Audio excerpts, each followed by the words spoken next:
Right now we're doing a annual inspection. So once a year, all of our buses come in and get an in-depth inspection. Well, this is Chris, and he's a student at the Auto Tech program at Aloha High School. I mean, I like the hands-on ability of stuff.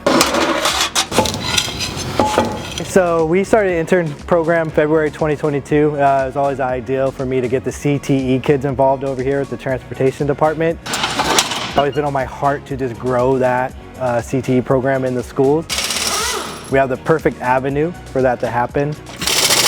Grow your own, you know, so you bring a young kid in, you know, and teach him and teach them how you want to be taught. You're starting to spin the tire here. I'll show you. There's no better way to learn how to do it than with a guy who's been doing it for a while, because then you learn those tricks of the trade that you can never learn from reading a big textbook.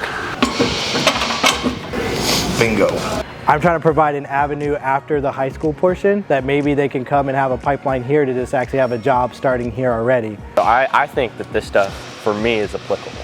So I think it's cool and I enjoy it. Having him here is, I mean, it's a wonderful thing.